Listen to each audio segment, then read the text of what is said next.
Hello నమస్తే, నేను journalist Srinivas. ఈరోజు న్యూస్ ఛానల్స్లో ముందుగా ఈనాడు పేపర్లో వార్తను చూద్దాం. మీ బిడ్డల భవిత నా బాధ్యత అంటూనే చంద్రబాబు నాయుడు గారు నిన్న మెగా పీటీఎం అని పెట్టారు. Mega parent teacher meeting. ప్రభుత్వ స్కూల్లోనే, ఓన్లీ ప్రైవేట్ స్కూళ్ళలో కాదు, పెట్టి అక్కడికి వెళ్ళి పిల్లలతో భోజనం చేశారు. నారా లోకేష్ గారు, నారా చంద్రబాబు నాయుడు గారు, ఇద్దరు తండ్రి కొడుకులు, ముఖ్యమంత్రి ఆయన విద్యాశాఖ మంత్రి. మీ పిల్లల భవిత నాది బాధ్యత అంటాడు. ఆ పేరెంట్ మీటింగు ఇదంతా ఈ ఫోటోలు విజువల్ చూసిన తర్వాత అంటే ప్రజల పిల్లల భవిత కోసం పోయినట్లేదు, చంద్రబాబు నాయుడు గారు కొడుకు భవిత కోసం పోయినట్టు ఆ పబ్లిసిటీ, ఆ పైకెత్తే కార్యక్రమం. ఇక అది ఏ స్థాయికి పోయిందంటే తల్లికి వందనం అనే స్కీమ్నే లోకేష్ గారే పెట్టిండని చెప్పిండారు చంద్రబాబు నాయుడు గారు. ఈ తల్లికి వందనం మీకు అందరికీ ఇస్తానంటే అది లోకేష్ గారు మెదడులోంచి వచ్చిన స్కీమే అని చెప్పారు. మరి 2019 నుంచి 2024 మధ్యలో అమ్మఒడి పేరుతోని వైఎస్ జగన్మోహన్ రెడ్డి గారి ప్రభుత్వం ఇచ్చిన అమ్మఒడి కూడా మరి లోకేష్ గారు చెప్తేనే జగన్మోహన్ రెడ్డి చేశారా? మరి లోకేష్ గారికి 2014 నుంచి 19 మధ్యలో కూడా మంత్రి పదవి ఉంది. మరి అప్పుడు ఎందుకు రాలే ఈ ఆలోచన? జగన్మోహన్ రెడ్డి అమ్మఒడి పెట్టిన తర్వాతనే వచ్చిందా? దీన్నే పేరు మార్చి తల్లికి వందనం అన్నాడు కాబట్టి పేరు మార్చినందుకు కూడా స్కీము క్రియేట్ చేసినట్ట అనేది ఒక ఎపిసోడ్. ఇంకొక ఎపిసోడ్ ఏంటంటే నారా లోకేష్ గారికి ఒక కొడుకుండు, దేవాంశ్ గారు. మరి ఆయన ఎక్కడ చదువుతుండే అక్కడ పేరెంట్ మీటింగ్ పోవాలిగా. నిజంగానే మీకు కమిట్మెంట్ ఉంటే పేద పిల్లల భవితకి మీరు బాధ్యత వహిస్తానంటే చంద్రబాబు నాయుడు గారు కానీ, లోకేష్ గారు కానీ, ప్రభుత్వం కానీ, మీ పిల్లలు ఎక్కడ చదువుతుండ్రు? మీ బాబు ఎక్కడ ఉన్నాడు? ఏ స్కూల్, ఏ గవర్నమెంట్ స్కూల్లో ఉన్నాడు? ఉండవెళ్ళి మీ ఇంటి దగ్గరలో ఉన్న మండల పరిషత్ ప్రాథమిక పాఠశాల చదువుతున్నారా నిజంగా? లేదా హై స్కూల్ అయితే జిల్లా పరిషత్ పాఠశాల చదువుతుండా? మీ పిల్లలేం మీరంటే మీరే కాదు, ఏ రాజకీయ నాయకుడైనా, ఎనీ పొలిటికల్ పార్టీ అధికారంలో ఉంటే మీ పిల్లలు పోయి ఇతర దేశాల్లో, పక్క రాష్ట్రాల్లో, కార్పొరేట్ స్కూళ్ళల్లో, ఇంటర్నేషనల్ స్కూళ్ళల్లో చదువుతారు. మీరు వచ్చి ఇక్కడ నీతులు చెప్తారు. మీ పిల్లల భవిత నాదే అంటారు. ఎట్లా అయింది మీకు భవిత? ఏ రకంగా అయింది? ఎందుకు ఎవరి చెవుల్లో పూలు పెడతారు? ప్రజల చెవుల్లో పూలు పెట్టి ఎన్ని రోజులు మోసం చేస్తారు ఇట్లా? మీరు ఇంకొక వైపు చంద్రబాబు నాయుడు గారు నిన్న ఫ్లోలో ఒక మాట కూడా ఉంది, ఇంకొక 5-10 ఏళ్లలో కార్పొరేట్కి ధీటుగా మేము పాఠశాలను అప్గ్రేడ్ చేయాలి. కార్పొరేట్ ధీటుగా అంటే కార్పొరేట్ పెద్దదే, ప్రభుత్వం పెద్దదే? ఎక్కడి నుంచి వచ్చింది కార్పొరేటు? ఎవరు సృష్టించిన కార్పొరేట్ ఇది? కార్పొరేట్ ధీటుగా ప్రభుత్వం పోవడం, ప్రభుత్వానికి ధీటుగా కార్పొరేట్ రావాలి ఒకరు వస్తే. అంటే కార్పొరేట్ మనకు అందనంత స్థాయిలో పెరిగింది అని మీరు ఒప్పుకుంటున్నారు. ఈ కార్పొరేట్ విద్యా వ్యవస్థ నారాయణ, శ్రీ చైతన్య లాంటి పెరగటానికి, వాళ్ళకి ఆ స్థాయిలో లాభాలు బిజినెస్ చేయడానికి కారణం ఎవరు? మీరు కాదు. మీ గ్లోబలైజేషన్ కాదు, మీ ప్రైవేటీకరణ కాదు, మీరు చెబుతున్న అద్భుతాల స్కీములు కావు. ఇంకెన్ని రోజులు మోసం చేస్తారు ప్రజల్ని? మీరు లిటరల్గా ఒప్పుకోవాలి, మా పిల్లలు ఇందులో చదవరు. మీ పిల్లలే కాదు, ఇవాళ రాష్ట్ర వ్యాప్తంగా నిన్న మెగా పేరెంట్ టీచర్ మీటింగ్ అని పెట్టారు. దయచేసి నిజంగానే పేరెంట్స్ ప్రశ్నించే వాళ్ళైతే, నిజంగానే మాట్లాడే ఆ శక్తి వాళ్ళకు అవకాశం ఇచ్చి ఉంటే చాలామంది పేరెంట్స్, సార్ మీ పిల్లలు ఎక్కడ చదువుతున్నారయ్యా అని అడిగేటోళ్ళు. మీరు అది అడిగించండి. మీరు నిజంగానే మీరు ఈ పేద పిల్లల భవితకి మీరు గ్యారంటీ బాధ్యత వహిస్తే అది మీరు చెప్పాలి.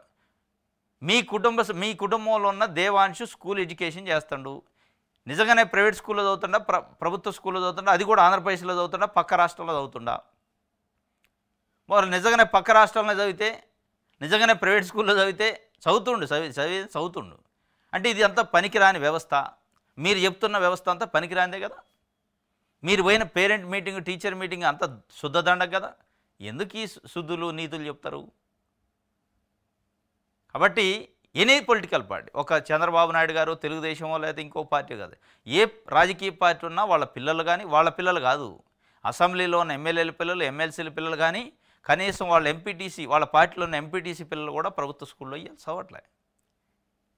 అది ఒక పనికిరాని వ్యవస్థ కింద వీళ్ళే ముద్రేశారు. ఇంకెట్లా మీరేం భవిత గ్యారంటీ ఇస్తారు? ఇక లోకేష్ గారు చెప్తుంది, మా నాయన నేను చదువుకునేటప్పుడు పేరెంట్ మీటింగ్కి అసలు ఎప్పుడు రాపోయేదని. మీరు వెళ్తారా మీ కొడుకు పేరెంట్ మీటింగ్? మీరు వెళ్ళండి. మీరు ఏమన్నా ప్రభుత్వ స్కూల్లో చదివితే వెళ్తారు. మీరు చదివేదే పెద్ద పెద్ద ఇంటర్నేషనల్ కాన్సెప్ట్ స్కూల్లో స్టాన్ఫోర్డ్ యూనివర్సిటీలే. ఇక దానికి నాయన వచ్చింది అమ్మ వచ్చింది ఎవరో ఒకళ్ళు వస్తారు. మీ అమ్మగారు వచ్చి ఉంటారు. మీరు కూడా నిజంగానే పేద పిల్లలు చదివిన దగ్గర చదివి ఉంటే, పేరెంట్ మీటింగ్కి పోకపోతే మీరు ఈ స్థాయికి వచ్చి ఉంటే అనుకోవచ్చు. అద్భుతమైన చంద్రబాబు నాయుడు గారు 95 నుంచి ముఖ్యమంత్రిగా ఉండి, అప్పట్లోనే లోకేష్ గారు కూడా అదే ముఖ్యమంత్రిగా పనిచేస్తున్న ప్రభుత్వాన్ని సంబంధించిన స్కూళ్ళల్లో చదువుకొని ఈ స్థాయికి వచ్చిండని చెప్పుకోవడానికి ఉండేది. మీరు చదవరా? ఇవాళ మీ కొడుకు చదవడా? మళ్ళీ మీరు నేను అద్భుతాలు తీర్చిదిద్దుతాం మీ భవిష్యత్తుగా అని చెబుతుంటారు. ఎవరిని మోసం చేస్తారు? ఎన్ని రోజులు చేస్తారు ఇట్లా? ఇది కాదు. లిటరల్గా ప్రభుత్వ స్కూల్లో పనిచేసే టీచర్ల కానించి మొదలు పెడితే ప్రభుత్వాలను నడిపే పాలన చేస్తున్న నాయకుల వరకు అందరూ లిటరల్గా ఒప్పుకోవాలి, తప్పును ఒప్పుకోవాలి. ఈ వ్యవస్థను మేమే నిర్వీర్యం చేసినాం, ఈ వ్యవస్థ పైన మాకు నమ్మకం లేదు కాబట్టి మా పిల్లల్ని ఈ స్కూళ్ళల్లో చదివించాం. పేదోళ్ళే చదివే స్కూల్ అది, తెలవనోళ్ళు చదివే స్కూల్ అది అని చెప్పండి. మీరు నిజంగానే పిల్లల భవితను మార్చాలంటే మీ ప్రభుత్వాన్ని నడుపుతున్న యంత్రాంగంలో ఉన్న అధికారులు, ప్రభుత్వాన్ని నడుపుతున్న రాజకీయ నాయకుల పిల్లలు, అందులో పాఠాలు చెబుతున్న పాఠశాల ఉపాధ్యాయుల పిల్లలు అందరూ ప్రభుత్వ స్కూల్లో చదివి ఇప్పుడు అందులో నిజంగా చదువుతున్న పేద పిల్లలను తీసిపోయి మీరు అంటున్న కార్పొరేట్ 10 ఏళ్లకు 5 ఏళ్లకు ఆ ధీటికి తీసిపోతారంటున్నారుగా, అందులో చేర్పించి ఉచితంగా చదువు చెప్పించండి. అది భవిత అంటే తీర్చిదిద్దటోటే. మీరే అంటున్నారు కార్పొరేట్ స్థాయికి ఇంకొక 5-10 ఏళ్లలో ప్రభుత్వ స్కూల్ని కూడా అప్గ్రేడ్ చేస్తా అంటున్నారుగా. అప్పటికి మీరు అప్గ్రేడ్ అయితే అయిదరు మీ పిల్లలందరినీ ప్రభుత్వ స్కూల్లో చేర్చి ఇప్పుడు ప్రభుత్వ స్కూల్లో చదువుతున్న వాళ్ళ మొత్తం మీరు అంటున్న కార్పొరేట్ స్కూల్లో పెట్టి ఆ డబ్బులన్నీ ప్రభుత్వం భరించండి. అప్పుడు మీరు భవితకి మీరు అంటున్న వ్యవస్థకి నమ్మకం ఉంటుంది. ఇది సారు పాఠాలు చెప్తుండు, కొడుకు ఏమిటండి, మిగతా పిల్లలు కూడా వింటున్నారు. ఇది ఒక షూటింగ్, సినిమా షూటింగ్ లేక ఇక్కడ ఏముండదు. ఇక్కడ ఒక షూటింగు, ఇక్కడ చంద్రబాబు నాయుడు గారు మధ్యలో ఒక పాప, లోకేష్ గారు మధ్యలో ఇంకొక స్టూడెంటో మరి టీచరు ఇట్లా పిల్లలతోని భోజనం చేస్తున్నట్టు కింద కూర్చొని స్టిల్స్ ఫోటోలు. ఇది కాదు. మీరు ఒక్కరోజు పోయి స్టిల్స్ ఫోటోలు ఇచ్చి అయితే మేము అద్భుతాలు చేస్తాం భవితకు గ్యారంటీ ఇస్తాం కాదు. మీ పిల్లల్ని అందులో చేర్చండి, మీరు మానిటర్ చేయండి ఎప్పుడు. అప్పుడు మీరు నిజంగానే భవితకు గ్యారంటీ ఇస్తున్నట్టు. దీని గురించి నేను 78 నుంచి రాజకీయాల్లో ఉన్నా. ఎప్పుడు మా కొడుకు స్కూల్కి పోయి పేరెంట్ మీటింగ్లో పాల్గొనలే. స్టాన్ఫోర్డ్ వరకు పోయినా కానీ నా భార్య పోయి చూసుకుంది. ఈ అడిగిపోయింది ప్రైవేట్ ప్యాకేజీలు, డబ్బులు ఇచ్చి చదువు చెప్పుకోవడం. మీరు పోయినా పోకపోయినా ముఖ్యమంత్రి గారు కొడుకు అంటే ఇక మీరు పోవాలా. ఇవాళ లోకేష్ గారు కొడుకు అంటే మీరు పోయినా పోకపోయినా వాళ్ళే మీ ఇంటికి వచ్చి పేరెంట్ మీటింగ్ పెడతారు. టీచర్లే మీ ఇంటికి వచ్చి పెట్టినా ఆశ్చర్యం లేదు. ఇక అదేదో పెద్ద అద్భుతమైనట్టు. లోకేష్ గారు పెరిగింది గోల్డెన్ స్పూన్ లైఫ్ అది. ఇక దానికి కూడా మళ్ళీ మీరు ఆదర్శాలుగా మీ లైఫ్ల గురించి చెప్తే ఎట్లా? ఎవరైనా కింది స్థాయి నుంచి వచ్చిన వాళ్ళు చెబితే బాగు, మీరు చెప్పినా నయమే. మీరు సామాన్యంగా కుటుంబం నుంచి వచ్చారు కాబట్టి. లోకేష్ గారు వేరు కదా. 6 కిలోమీటర్లు నడిచి వెళ్ళి చదువుకున్నాను, ప్రతిభను ప్రోత్సహిస్తాం, రాజకీయాలన్నీ గేటు బయటనే. ఇది ఆయన చెప్పిండు. కొత్త చెరువు అని శ్రీ సత్యసాయి జిల్లాలో కొత్త చెరువు అనే ఊరిలో ఉన్న పాఠశాలలో నిన్న పాల్గొన్నాడు చంద్రబాబు నాయుడు గారు. ఇది శ్రీ సత్యసాయి జిల్లా కొత్త చెరువు జెడ్పీహెచ్ఎస్లోని తరగతి గదిలో పాఠాలు చెబుతున్న ముఖ్యమంత్రి చంద్రబాబు శ్రద్ధగా వింటున్న విద్యార్థులు, విద్యాశాఖ మంత్రి లోకేష్ గారు కూడా శ్రద్ధగా వింటుండు. చూడు నువ్వు మళ్ళీ ముఖ్యమంత్రి కావాలనో పెద్ద రాజకీయాల్లోకి నాలేక ఎట్లా ఎదగాలో అని పాఠాలు ఆయనకి చెప్పడానికి పోయినట్టుంది కానీ పిల్లలకి చెప్పడానికి పోయినట్లేదు. ఇంకోటి ఇక్కడ గమ్మత్తుగా ఈ రంగురంగు కుర్చీలు టేబుల్లు ఉన్నాయి కదా, ఇవన్నీ 2019-24 మధ్యలో జగన్మోహన్ రెడ్డి గారు నాడు నేడు కార్యక్రమంలో చాలా స్కూల్లో ఇవన్నీ ఏర్పాటు చేసిండు. అప్పట్లో చూసినాం. మరి అప్పటి అయ్యేననుకుంటా. వీళ్ళు ఒప్పుకుంటారో లేదు కానీ నాకు తెలిసి అయితే ఈ అప్పటే. ఈ చంద్రబాబు నాయుడు గారు వచ్చి ఒక 1 ఇయర్లో ఎప్పుడు ఇంత తీరికుండి కుర్చీలు టేబుల్లు పిల్లల కోసం చేయించిన దాఖలాలు అయితే కనపడలే.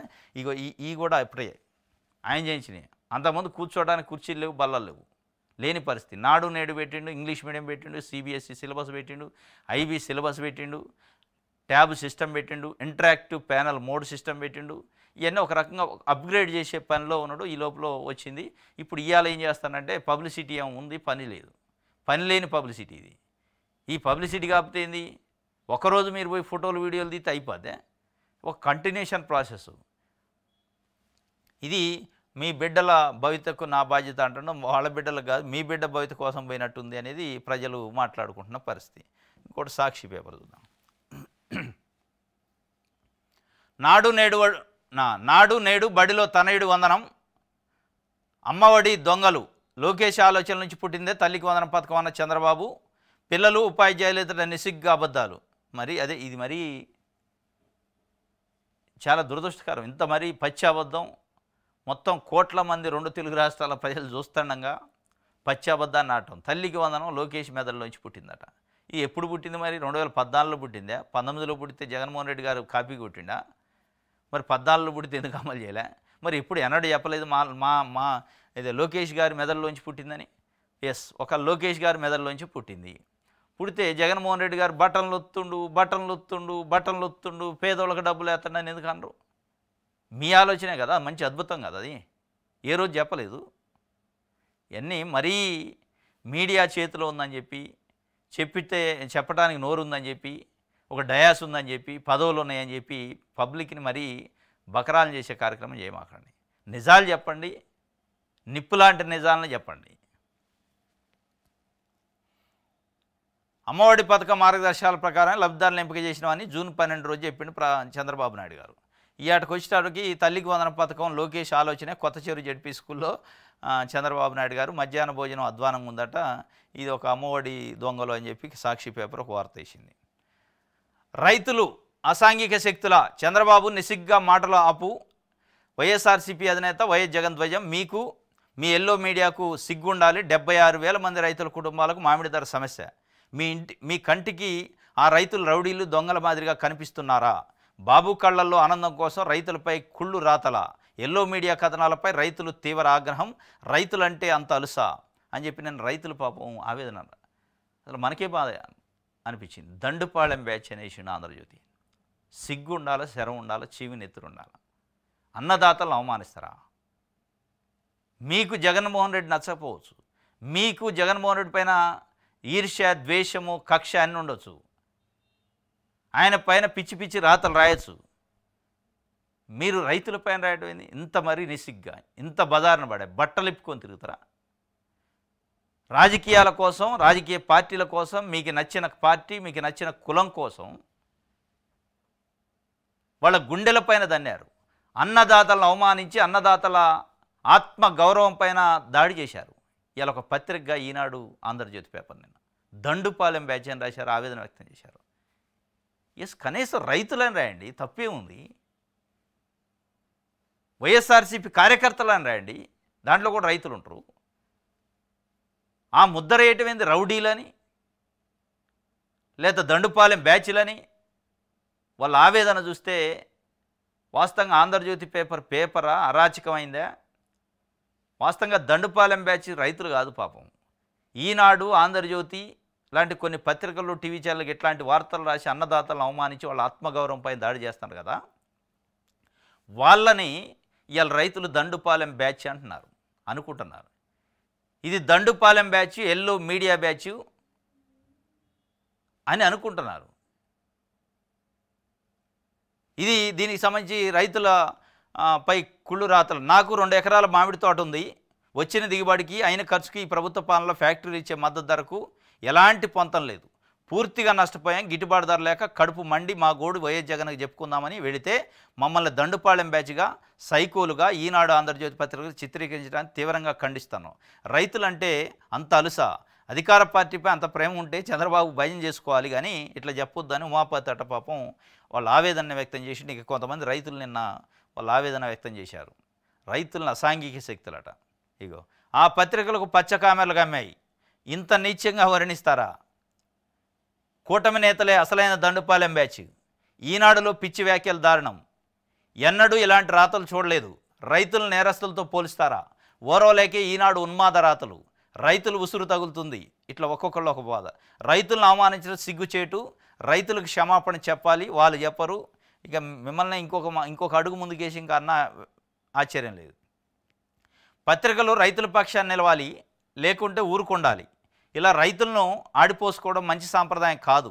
రైతులను దండుపాలెం బ్యాచ్ అంటే ఎల్లో మీడియా అభివర్ణించడం ముమ్మాటికి సభ్య సమాజము తలదించుకునే చర్యే. రైతులపై ఆ పత్రికలకు అంత కక్ష ఎందుకో? నాకు 30 ఎకరాల పొలం ఉంది, మామిడి తోట సాగు చేశాను. తీరా పంట చేతికి వచ్చి అమ్మకాలకు వెళితే ధర పడిపోయింది.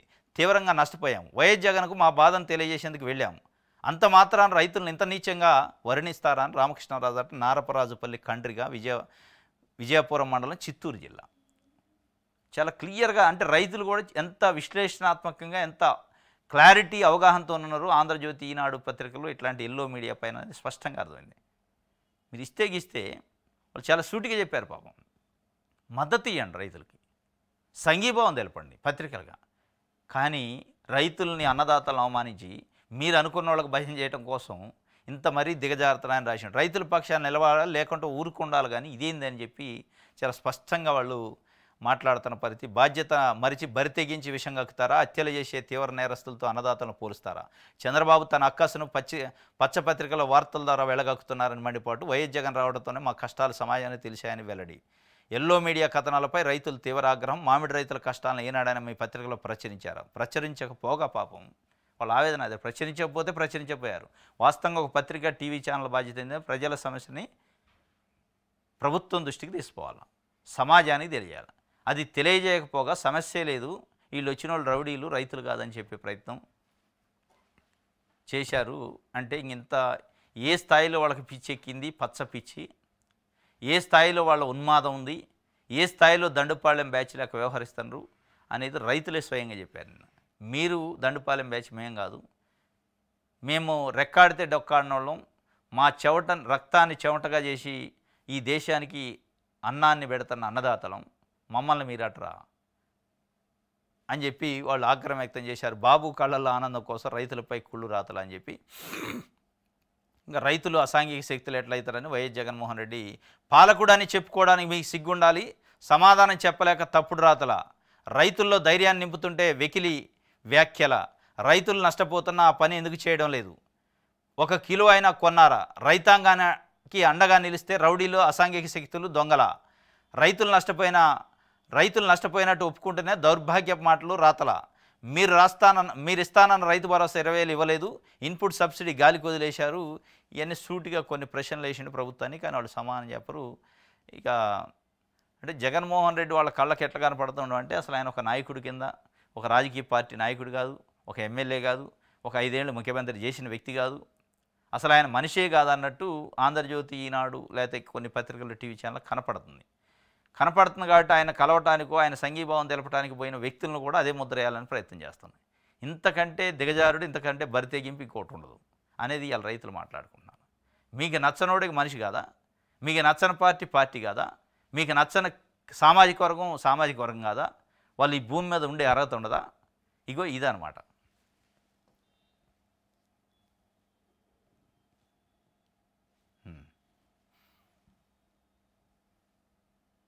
రైట్, దిశ చూద్దాం. బెట్టింగ్ యాప్స్ ప్రమోటర్లపైన నిన్న ఈడీ కేసు పెట్టింది. హీరోలు విజయ్ దేవరకొండ, రానా సహా 29 మంది పైన ఎఫ్ఐఆర్ అయింది. తెలుగు రాష్ట్రాల్లో సంచలనం లేపింది. ఇదే బెట్టింగ్ యాప్స్ పైన హైదరాబాద్లో ఇప్పటికే ఎఫ్ఐఆర్లు అయినాయి. State government, Telangana state government అంతకుముందే ఎఫ్ఐఆర్ చేసింది. దీన్ని ఎన్ఫోర్స్మెంట్ డైరెక్టరేట్ సెంట్రల్ గవర్నమెంట్కి సంబంధించి మనీ లాండరింగ్ కింద PMLI యాక్ట్ కింద నిన్న కేసు నమోదు చేసింది. ఎఫ్ఐఆర్లని విజయ్ దేవరకొండ, రానా, మంచు లక్ష్మి, ఇట్లా ప్రకాష్ రాజు, ఇట్లా సోషల్ మీడియా ఇన్ఫ్లుయెన్సర్లు, సినిమా హీరోలు, సినిమా నటులు, వీళ్ళందరిపైన యూట్యూబ్ ఇన్ఫ్లుయెన్సర్లు, వీళ్ళందరిపైన కేసులు పెట్టింది. వీళ్ళందరూ ఏంటంటే బెట్టింగ్ యాప్స్ను ప్రమోట్ చేయడానికి యాడ్స్ చేశారట. వీళ్ళు ఎంత అంటే డబ్బుల కోసం ఎంత దిగజారారంటే అసలు ఆ యాప్ ఏంది, దానివల్ల ప్రజలపైన ఏ ప్రభావం పడితే చూసుకోకుండా యాడ్లు ఇచ్చారు, డబ్బులు ఇచ్చారని చెప్పి వీళ్ళు పోయి నటించారు. వీళ్ళని చూసి వీళ్ళ ఫాలోవర్స్ ఆ బెట్టింగ్ యాప్స్లో డబ్బులు పెట్టి నష్టపోయి చాలామంది ఆత్మహత్యలు చేసుకున్నారు. అవి ఆత్మహత్యలు కాదు, ఈ 29 మంది ఎవరైతే ఉన్నారో ఈ కేసు అయిన వాళ్ళు ఈ నిందితులు చేసిన హత్యలు అయ్యి, దాంట్లో డౌటే లేదు. ఎందుకు అంటే మిమ్మల్ని ఫాలో అయ్యేటోళ్ళు చాలామంది అభిమానులు ఉంటారు. ఆ అభిమానుల కోసమైనా మీరు ఆగాల్సింది. మీరు ఎప్పుడైతే బెట్టింగ్ యాప్స్ ఈ అద్భుతం అది అద్భుతం అని యాడ్లు చేశారో మిమ్మల్ని ఫాలో అయ్యే మీ అభిమానులు దాంట్లో డబ్బులు పెట్టి చనిపోయారు. ఇక అప్పుల పాలై చనిపోయారు. ఆ అప్పుల పాలై ఆత్మహత్య చేసుకోవడానికి కారణం మీరు కాబట్టి ఈ ఆత్మహత్యలు కాదు, మీరు చేసిన హత్యలే. అది మనీ లాండరింగ్ కేసా, ఈడీ కేసా, స్టేట్ గవర్నమెంట్ కేసా పక్కన పెడితే వాళ్ళ పైన హత్యా కేసులు పెట్టాలి. వాస్తవంగా చూసుకోవద్దు. కనీసం అన్నీ డబ్బులు సంపాదించి ఉన్నారు, ఏం కక్కుర్తేంది? అది కాకపోతే ఇంకో దాంట్లో చేసుకోండి. ఆ సబ్బులో మిల్కో లేకపోతే ఇంకోటో టూత్పేస్ట్లో చాలా ఉన్నాయి కదా. దీంట్లోకి వచ్చేసి దరిద్రంగా ఇంతమందిని చంపుతారు. 29 మంది పైన నిన్న కేసు అయింది. దాంట్లో ప్రముఖులు విజయ్ దేవరకొండ, మంచు లక్ష్మి, ప్రకాష్ రాజు, రానా, దగ్గుబాటి రానా వీళ్ళంతా ఉన్నారట. తల్లికి వందనం పిల్లలందరినీ చదివించాలని తల్లికి వందనం అట. విద్యాశాఖల ఏడాదిలో తెచ్చిన మార్పులు బేష్ అని ఇద్దరు తండ్రి కొడుకు ఆ సందులో నిలబడి ఫోటో దిగుతున్నారు. మెగా పీటీఎం అని ఒక లోగో లెక్క తయారు చేశారు. అందులో దిగి ఫోటో దిగుతున్నారు. ఈ సినిమా షూటింగ్లతో అవి బాగుపడవు స్కూళ్ళు. రైట్. రైతులపై జగన్ ముసలి కన్నీరట. మామిడికి కనీస మద్దతు ధర కల్పనలో ప్రభుత్వం విఫలమైంది. ఇక అమ్మ పిసిసి అధ్యక్షురాలు షర్మిల గారు రైతులపై జగన్ ముసలి కన్నీరు. మీదేం కన్నీరు మరి? జగన్మోహన్ రెడ్డి గారిది ముసలి కన్నీరు అనుకోనుకొచ్చే మీదేంది మరి? ముసలి కన్నీరు అంటే ఇంకొక వైపు ప్రభుత్వం విఫలమైంది అంటుంటారు. ప్రభుత్వం కనీస మద్దతు ధర కల్పించడంలో విఫలమైందంటే జగన్మోహన్ రెడ్డి పోయి పరామర్శించడంలో డిమాండ్ చేయడంలో అర్థం ఉంది కదా. అది ముసలి కన్నీరు ఎట్టయిద్ది? అసలు కన్నీరే కదా. అయితే గీతే మీది పాపం ముసలి కన్నీరు కావాలా? ఎందుకంటే మీరు ప్రభుత్వానికి సన్నాయి నొక్కులు నొక్కుతున్నారు. మీరు రైతుల పక్షాన మాట్లాడకుండా మీరు కూడా ఎల్లో మీడియా లెక్క ప్రభుత్వానికి సన్నాయి నొక్కులు నొక్కుంటూ ప్రజల కోసం రైతుల కోసం డిమాండ్ చేయడానికి వాళ్ళ హక్కుల కోసం పోరాటం చేయడానికి పోయిన మీద బురద జల్లే కార్యక్రమం. ఆయనకు పర్మిషన్లు ఇవ్వద్దు, ఆయన తిరగనియొద్దు, తిరిగితే ప్రజలు తిరగబడతారు, ప్రజలకి తెలివి నేర్పొద్దు. మీరు ఇదే నేర్చుకుంది చెప్తుంది.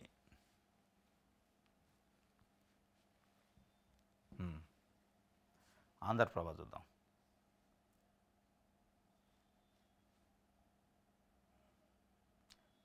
P4 ఇక P4 జెడ్ స్పీడ్లో పోద్దట. జెడ్ స్పీడ్లో పోవడానికి ముఖ్యమంత్రి చంద్రబాబు నాయుడు గారు ఈ నెల 18 రోజులు ప్రముఖులు పారిశ్రామికవేత్తలకి డిన్నర్ ఇస్తాడట. విందిచ్చి అంటే మీరు విందిస్తే విందు తిని వాళ్ళు డబ్బులు ఇస్తారు పేదవాళ్ళకి. పారిశ్రామికవేత్తల పెట్టుబడిదారులు వాళ్ళ దాంట్లో పనిచేసే ఎంప్లాయీస్కే సరిగా అంటే కార్మిక చట్టాల ప్రకారం జీతాలే ఇయ్యరు. ఇక వాళ్ళు మీరు చెప్తే మీరు ఒకరోజు పిలిచి భోజనం పెడితే డబ్బులు ఇస్తారు. అదంతా ఫెయిల్యూర్ స్కీమ్ కింద పోదు, ఉట్టిదే. ఇదంతా ఏడవుతుంది. అది అయ్యే ముచ్చట కాదు, మన కాదు. ఈ జనాల్ని ఇది చేయటం తప్ప. రైట్. నిర్ణయం సభాపతిగానే ఎన్నికల ముందు ఎందుకు చేస్తున్నారు? బీహార్ ఓటర్ల జాబితా సవరణపై సుప్రీంకోర్టు సూటి ప్రశ్న. ఈసీ ఎంచుకున్న సమయంపై అభ్యంతరం. ఎస్ఐఆర్ నిర్ణయానికి సమర్థన. ఎన్నికలతో సంబంధం లేకుండా నిర్వహించాలని ఆదేశం. బీహార్లో ఈ సంవత్సరం చివరిలో ఎన్నికలు ఉన్నాయి. 2025 చివరి అంకంలో అది నవంబర్ డిసెంబర్లో ఉండే అవకాశం ఉంది. ఈ సందర్భంలో కేవలం బీహార్లోనే ఎస్ఐఆర్ అని పెట్టింది భారత ఎన్నికల సంఘం. స్పెషల్ ఇంటెన్సివ్ రివిజన్ అని ఒకటి పెట్టింది. ప్రత్యేక సమగ్ర సవరణ అని ఓటర్ లిస్టులో పెట్టి ఆ ఓటర్ లిస్టు సమగ్ర సవరణ పేరుతోని ఏం చేస్తారంటే ప్రతిపక్షాలు కోర్టుకు పోయినాయి. ఎన్నికలు ఉన్నప్పుడు ఈ ప్రత్యేక సమగ్ర సవరణ పెట్టి వాళ్ళకు అనుకూలమైన ఓట్లుంచి వ్యతిరేకమైన ఓటింగ్ను మొత్తాన్ని తీసేసే కార్యక్రమం ఏదో ఒక నిబంధన పేరుతో చేస్తున్నారు. ఇది అన్యాయం జరిగిందని సుప్రీంకోర్టు కూడా మొట్టకాయలేసింది. మీరు చేసే సమగ్ర సవరణ మంచిదే, కానీ ఇప్పుడే ఎందుకు చేస్తారు ఎన్నికల టైంలో? ఇది సబబు కాదు, సమయం సబబు కాదు. మీరు చేస్తున్న సబబు, కానీ ఈ సమయము కరెక్ట్ కాదు. దీని వెనకున్న మతలబ్ ఏందో చెప్పండి అని మళ్ళీ వాయిదా వేసింది కోర్టు. దీనిపైన భారతదేశంలోని ప్రతిపక్ష పార్టీలను ఆందోళన వ్యక్తం చేస్తాయి. మళ్ళా నరేంద్ర మోడీ ఏదో ఒక సాకుతోని ఎన్డీఏ కూటమిని అక్కడ అధికారంలోకి తీసుకురావడానికి రకరకాల పద్ధతుల్లో చేసే ప్రయత్నం చేస్తుంటే ఎన్నికల కమిషన్ ద్వారా కానీ ఒక అనుమానం వాళ్ళకు ఉంది. ఆ అనుమానం పైన కోర్టు పోయారు. కోర్టు కూడా దాన్ని గుర్తించింది. మీరు చేసే స్కీమ్ మంచిదే, కానీ ఇప్పుడు కాదు చేయాల్సింది, ఎన్నికలు అయాగ చేసుకోండి అని చెప్పినట్టుంది. ఎన్నికలతో సంబంధం లేకుండా చేయండి అని చెప్పి. ఎన్నికలతో సంబంధం లేకుండా అంటే ఎన్నికలు అయాగ చేయాలి. ఇది ఒక వార్త.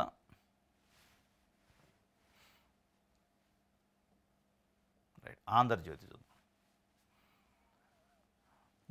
గురువుల గౌరవం పెంచుతామని చంద్రబాబు నాయుడు గారు చెప్తున్నారు. గురువుల గౌరవం పెంచితే మరి తల్లిదండ్రులు పిల్లల గౌరవం ఎప్పుడు పెంచుతారు? వాళ్ళ గురువుల గౌరవం పెంచడానికి మీ గౌరవం మీరు పెంచుకోవాలన్నా మీ పిల్లలు అందులో చదవాలి. అది కదా, అప్పుడు గౌరవం పెరిగింది. మీరు పనిచేస్తున్న వ్యవస్థ పైన మీకే నమ్మకం లేక మీ పిల్లల్ని తీసిపోయి వేరే స్కూళ్ళల్లో, వేరే దేశాల్లో, వేరే రాష్ట్రాల్లో చదివిస్తారు. మళ్ళీ మీరు వచ్చి గురువుల గౌరవం పెంచుతా, ప్రభుత్వ స్కూళ్ళ గౌరవాన్ని పెంచుతారు. గౌరవాన్ని పెంచాలంటే మీ మనవడు అందులో చదివితే కదా. ఫస్ట్ లోకేష్ గారు చంద్రబాబు నాయుడు గారు చెప్పాల్సిన దేవాంశు అనే బాబు ఎక్కడ చదువుతున్నాడు? ఫక్త్ ప్రైవేట్ స్కూల్లో చదువుతుండా, ఫక్త్ ప్రభుత్వ స్కూల్లో చదువుతుండా, చదివితే ఎక్కడ చదువుతుండు. అది సమాజం ముందు పెట్టండి ఫస్ట్. ఇగో మేము రోల్ మోడల్గా ఉన్నాం, మార్గదర్శులు అంటున్నారు కదా, మేము మార్గదర్శులం, మేము అందరికీ రోల్ మోడల్గా ఉండం. మా బాబు ప్రైవేట్ స్కూల్లో కాదు ప్రభుత్వ స్కూల్లో చదువుతుండు, మేమందరం ప్రైవేట్ హాస్పిటల్లో చూసుకోం, ప్రభుత్వ ఆసుపత్రిలోనే చూపించుకుంటున్నాం, ఏదైనా హెల్త్ ఇష్యూ వస్తే అని చెప్పండి. మీరు అప్పుడు రోల్ మోడల్. మీరు అక్కడికి వచ్చి గురువులను గౌరవిస్తా అంటే లిక్కర్ డాన్లు ముడుపులు డెన్లట, మద్యం ముడుపుల కోసం రహస్య స్థావరాలు, హైదరాబాద్లో 5, తాడేపల్లిలో 1. ఇది అప్పుడప్పుడు వీళ్ళు రాస్తారు కానీ అసలు ఎవరు చెప్తున్నారు ఈ డాన్లు ఎవరు, ఈ డెన్లు ఏంది, ఈ డబ్బులు ఎడిపోయినాయి, ఇది నిజంగానేనా, వీళ్ళు కావాలని కనికట్టు కథలా. ఆ సిట్ ఎప్పుడు నోరే తెరవలే ఇంతవరకు. ఇగో ఈ విషయంలో ఇది తేలిందని నోరు తెరవలే. ఇది ఫోన్ ట్యాపింగ్లో తెలంగాణలో ఫోన్ ట్యాపింగ్ ఎట్లయితే ఆంధ్రజ్యోతి వార్తలు రాస్తూ ఉంటుంది. ఇక ఆ సినిమా తార ఈ సినిమా తారది కేటీఆర్ అయినాడు, కేసీఆర్ అయినాడు, ఆయన ఫోన్ అయినాడు, వాళ్ళు ఎవరు చెప్పట్లే, ఎన్నవని చెప్పట్లే, బాధితులు చెప్పట్లే, సిట్టు చెప్పట్లే. ఏడ కూడా అంతే. మద్యం కుంభకోణంలో ఇన్ని కోట్లు అన్ని కోట్లు ఆడిగిపోయినాయి ఈడిగిపోయినాయి, 700 కోట్లు 600 కోట్లు వీళ్ళు రాస్తున్నారు లెక్కలన్నీ. మరి ఇవన్నీ రేపు ప్రూవ్ కాకపోతే ఈ వార్తలకు ఏమర్థం ఉంటుంది. అనేక రైతులకు సంబంధించిన సమస్యలు ఉన్నాయి. ఇలా అది వదిలేసి ఈ డెన్నులు డాన్లు గురించి రాసే బదులు ఇది ఎట్లాగా సిట్ వేశారు, ఫైనల్ రోజు ఏదో ప్రెస్ మీట్ పెడతారు, అవి రాసుకుంటే పోయా, పిచ్చికి మొత్తం పేజీలు రాతిపోయా. ఈ సెకీ పైన కూడా ఇట్టే రాశారు, ఇట్లా మొత్తం పేజీ రాశాడు సెకీ పైన ఆంధ్రజ్యోతి. ఇలా సెకీ అంటే ఎక్కడుందో మర్చిపోయిన పరిస్థితి, మాట్లాడలేని పరిస్థితి. రైట్.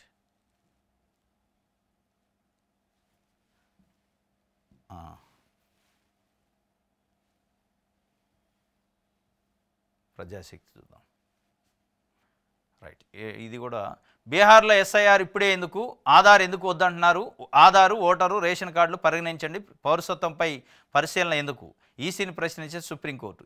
ఈ ఎస్ఐఆర్ పేరుతో పౌరసత్వం అని ఎన్ఆర్సీ అని గతంలో నేషనల్ రిజిస్టర్ ఫర్ సిటిజన్షిప్ అని, అది దానికి ఈ ఎస్ఐఆర్ కూడా అట్లాంటిదే. ఇప్పుడే ఎందుకు చేస్తారంటే ఎన్నికల ముందు పౌరసత్వం పేరుతో మీరు ఇక్కడ పౌరుడు కాదని చెప్పి చాలామంది ఓటర్లని తొలగించే కార్యక్రమం చేస్తారట. దాంట్లో గమ్మత్తు ఏంటంటే ఆధార్ కార్డుని తీసుకోరట, రేషన్ కార్డుని ఓటర్ గుర్తింపు కార్డుని ఈ పౌరసత్వం నిర్ధారణ చేయడానికి తీసుకోరట. మరి ఏం కావాలి, అవి ఉండవు, మిగతా ఏమి ఉండవు, ఈ 3 ఉంటాయి ప్రాథమికంగా ప్రతి మనిషి దగ్గర ఉండే ఈ 3. ఉన్న వాటిని తీసుకోకుండా లేని వాటి కోసం మీరు డిమాండ్ పెడితే అది రాదు కాబట్టి నువ్వు ఓటర్ కాదని తీసేసే కార్యక్రమం చేసి అసలు ఓటు హక్కునే తొలగించి ఎన్నికలకు పోయే కథ. అంటే ఇది ఎట్లుందంటే ఎగ్జామ్ రాసే విద్యార్థులు వాళ్ళకు వచ్చిన క్వశ్చన్లు పెట్టుకొని ఎగ్జామ్ పేపర్లో పెట్టించుకొని ఎగ్జామ్ పెట్టినట్టుంది. ఇది కొన్ని స్కూళ్ళలో జరుగుతాయి. వాళ్ళ పిల్లలకు మంచి మార్కులు రావాలని చెప్పి చిన్న ఎగ్జామ్స్ ఉంటే పిల్లలకి ఏదైతే ఎక్కువ సబ్జెక్ట్ వద్దో ఆ సబ్జెక్ట్ నుంచి ఆ కంటెంట్ నుంచి పేపర్లో ఎగ్జామ్స్ ఇచ్చి పేపర్ ఇచ్చి క్వశ్చన్ పేపరు మస్తు అద్భుతంగా మార్కులు వచ్చినాయి అనుకుంటారు. ఇప్పుడు మోడీ ప్రభుత్వం కూడా అదే చేస్తున్నట్టుంది. ఎగ్జామ్ క్వశ్చన్ పేపర్ కూడా వాళ్ళే ఎగ్జామ్ రాసేటోడే క్వశ్చన్ పేపర్ తయారు చేసుకున్నట్టుంది. ఎగ్జామ్ రాసేటోడు క్వశ్చన్ పేపర్ తయారు చేస్తే ఎట్లా ఉంటుంది, వాళ్ళకి వచ్చిన క్వశ్చన్లే రాసుకుంటారు. ఇప్పుడు కూడా అంతే. ఇలా ఎన్డీఏ కూటమికి ఓట్లు వేస్తారు అనుకున్న వాళ్ళ ఓట్ల నుంచి ఎన్డీఏ కూటమికి వ్యతిరేకంగా ఓటు వేస్తారు అనుకున్న వాళ్ళ ఓట్లని పౌరసత్వం పేరుతోనో ఎస్ఐఆర్ పేరుతోనో ఎన్ఆర్సీ పేరుతో తొలగించి ఎన్నికలకు పోయి మేము అద్భుతం చేసినా ఎన్డీఏ మళ్ళీ గెలిచింది అనిపించుకునే ప్రయత్నం చేస్తాను. ఇది ప్రజాస్వామ్యానికి గొడ్డలు పెట్టు. ఇది ప్రజాస్వామ్యానికి అత్యంత ప్రమాదకరం. దానిపైన మరి సుప్రీంకోర్టు ఏం చెప్పిద్దో చూడాలి, వాయిదా వేసింది. రైట్. ఇది ప్రజాశక్తి. ఇది ఈరోజు న్యూస్ ఛానల్స్. రేపు తాజా వార్తలతో తిరిగి కలుసుకుందాం. Thank you.